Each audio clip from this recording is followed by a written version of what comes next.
Assalamualaikum and a very good evening to Dr. Hasri and fellow friends. My name is Nur Aliadiana and my metric number is 204277. So we are from Group 3. Today we want to present our initial findings of the assignment. So our main theme for the online business immoral activities is the pyramid scheme in multi-level marketing or being called MLM. And before further explanation, let me first explain what is an online business and a pyramid scheme. Originally, online business was legal and also encouraged because it made human life easier and gave many benefits, especially during this COVID-19 era. We can see that a lot of online businesses use MLM to hire and find downliners to expand their business. However, some of that legal and halal businesses originally practiced pyramid scheme through MLM. MLM itself is legal, but when people use a pyramid scheme into the MLM system, it becomes illegal. And also, the pyramid scheme is not only happening online or during this COVID-19 era. It also happened since a long time ago and even with face-to-face business or physical business. However, online businesses have caused the scheme to become widespread. This is because most people see this business as an investment or sources to expand their money in and take this opportunity to invest their money in this COVID-19 era that we also know that financial problems often occur. And this is how many people were deceived by this pyramid scheme. Okay, now let me explain what is actually a pyramid scheme.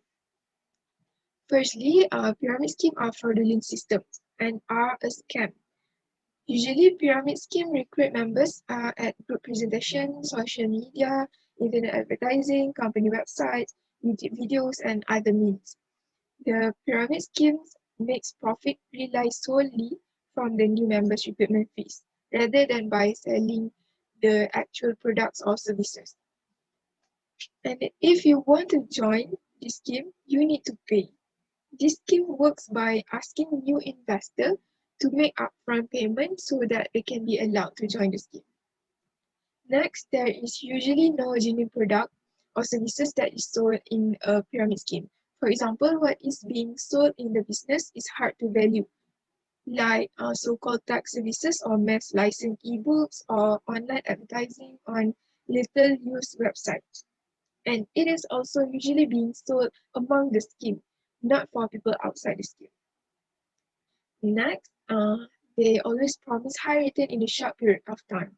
They always persuade new members to join by saying that they can earn high profit by making one payment and finding a set numbers of others to become new distributors of a product. And next, the new members will be offered easy money and passive income. For example, they will be offered compensation or commission in exchange for doing little work, such as making payments to recruiting members or placing online advertisement on obscure websites.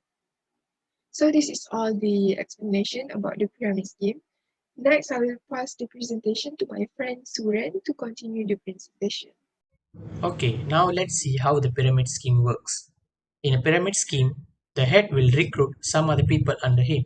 In order for them to make profit, they will be required to add even more people under them. Eventually, this level of people will form a pyramid. And when the entrants at the lower levels fail to recruit new people into the scheme, the pyramid will collapse. So the head and the other entrants from the top levels of the pyramid would have earned as much as they wanted by then and they will flee away. So next we see how pyramid scheme is used to manipulate people through multi-level marketing. Okay, there's a big difference between MLM and pyramid scheme, which is the way the business operates. In a multi-level marketing, it is actually a legal business practice with a motive to distribute the products to consumers by using sales representatives. The sales representative will earn commission while the company earns the profit from the sales made. But in pyramid scheme, it is a fraudulent business practice where there's no motive to distribute products to consumers. Rather, they collect entry fee from the new entrants and the fee will be the source of income for the management.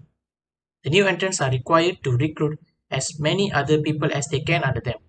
Since the public could not differentiate between the schemes, the fraud will start up a legitimate MLM business and use it as a disguise to cover their pyramid scheme activity. Some MLMs are nearly indistinguishable from pyramid scheme because they involve the sale of non-valuable products such as educational courses. These MLM schemes run by forcing recruits to buy such no-value products at high costs and by making them sell the same products to the next generation members. Okay, let's see an example case that involves pyramid scheme.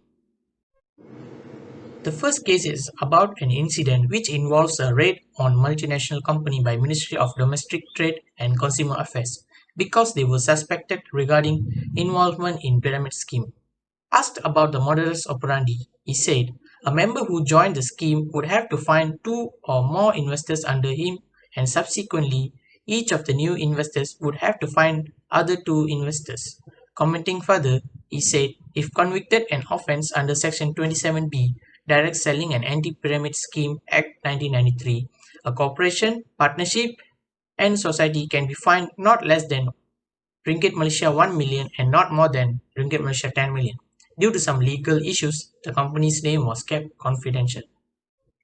Let's see the second case.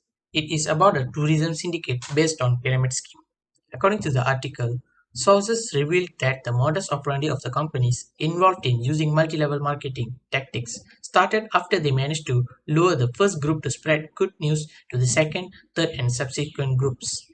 Those who are interested in participating in the cheap holiday packages will be asked to find several layers of people as victims.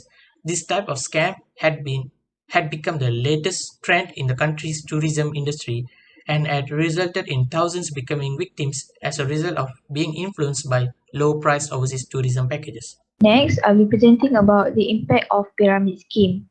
Okay, this is the real impact happen based on the confession from the victims itself, and we simplified it into four things. Okay, firstly, pawning the assets, especially house and land. Okay, most of the packages in pyramid scheme are sky high prices. Usually, the victim pawn their assets as they expect this kind of business is part of the investment, and surely they expect to get high return or high profit. Okay, next, they also make personal loan, and of course, in the end, it will burden them because most of the victim that do personal loan are government workers because government workers are quite easy to make loans as their guarantors is the government itself, so the loans are quite easy to be approved by the bank. And next is they use their own savings money. They use their own savings money to join this kind of business because they think this is part of investment. And lastly is operation. Okay, why operation? It's because when there are being burdened with debt, they look for downliners to cover up their lost assets, savings, and also to cover up their personal debt.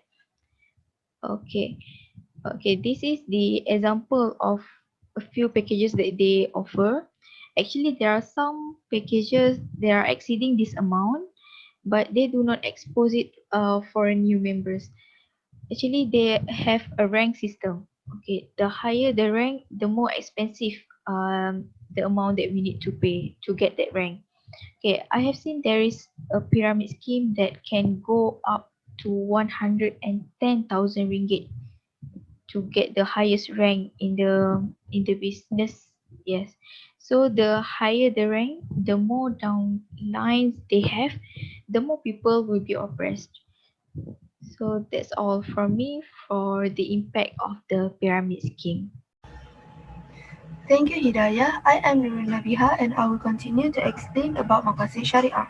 Maqasid Sharia is the aims or goal intended by Islamic law for the realization of benefits to mankind. There are three components in Maqasid Sharia which are Al-Daruriyat, Al-Hajat and Al-Tahsiniyat. For today, I will only explain about five components in Al-Daruriyat. Al-Daruriyat is an objective which the religious and worldly life of man is upheld.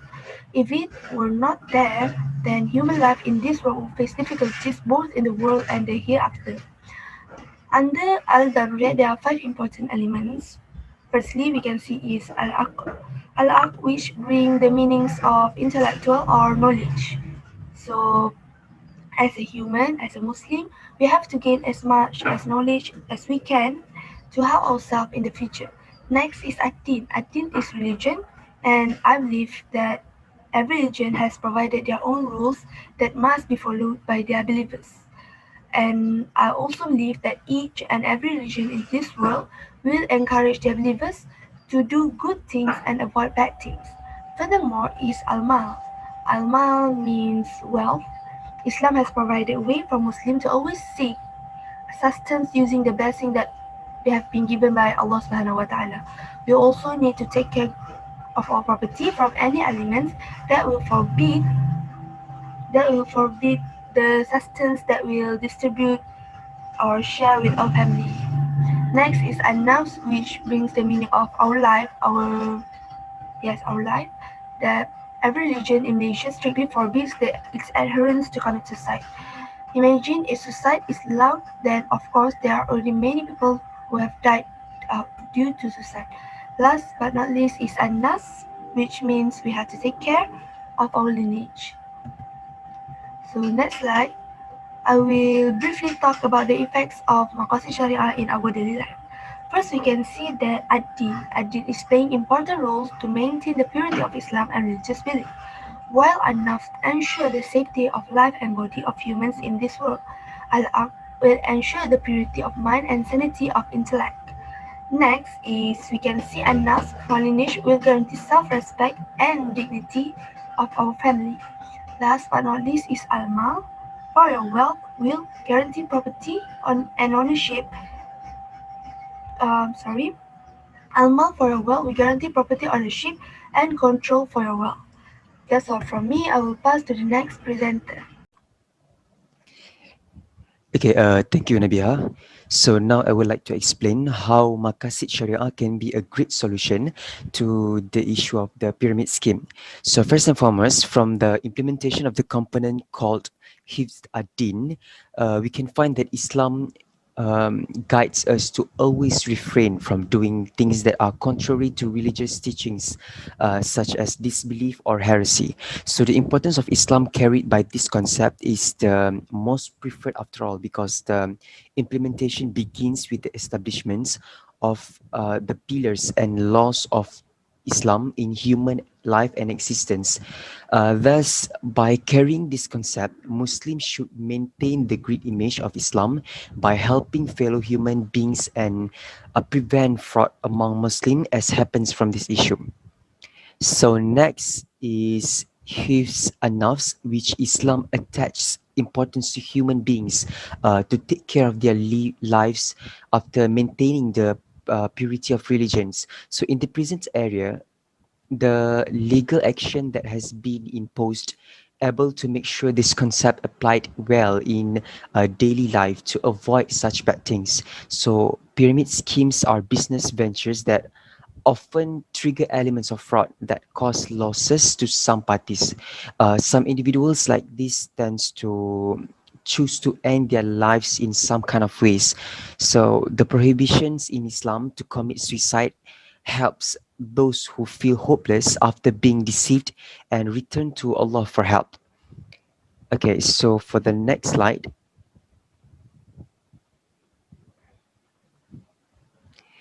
Hifz al-Aqli describes the differences in human and animal ways of thinking. So Allah subhanahu wa ta'ala has ordered that everyone should protect this precious gift by utilizing the mental for the benefit of all and not for any kind of evil or anything that might lead to destruction.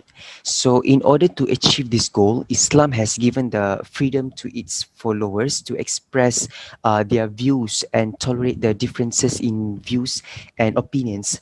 And however, the expression of views and differences of opinion must conform to the moral and ethical values provided by Quran and Sunnah. For instance, by using this case, one shall not degrade or use abusive words towards others in disagreement regarding the fraud on a pyramid scheme. In addition, we should respect and be able to accept the differences thinking of them without being prejudiced. So precisely consists that Islam teaches us to not easily deceived and help others who have been deceived from this issue of pyramid scheme to raise justice. Besides, the concept of hifz al-ird, where Islam is very concerned about the dignity of a person and emphasizes the importance of protecting dignity. Protection of dignity includes protecting individuals' rights to privacy and not exposing or accusing others of misbehavior. So Islam has enacted a number of guidelines to protect the dignity of mankind, which prohibits its followers from accusing others of mischiefs such as committing adultery or other immoral behaviors. The general principle that applies to any accusations toward another person is the maxim that says the evidence is for the persons who claims the oath for the person who denies it. This concept is implicitly taught us to keep our descents completely clean from dubious transactions due to the wrong business sourcing of the pyramid scheme. Okay, go to the next slide. Last but not least, Almal, where everyone has their own property and would like to have the all necessary protection and security for their property. Islam has ordered that no one should transgress and acquire the property of others without legitimate reasons and with a proper contract. So as for pyramid scheme with fraudulent system, are such a scam actually. So it's a frequently no genie product or service that's sold in a pyramid scheme where it's more to new members recruitment fees rather than by selling actual products or services to make profits. So this kind of unhealthy transaction prohibits by the Sharia from Islam. And as conclusion, to sum all this up, we may conclude precisely that the pyramid scheme was contrary to the tenets of Islam and the transaction of income were unclearly generated in the right way, as the profit making by leverage recruited individuals to make a profit without any explicit terms of sale, action, effort, and maybe transaction itself. So this is a form of investment that violates the true Islamic structure, such as peace that has been outlined by Islam. So I think that's all from us. Thank you.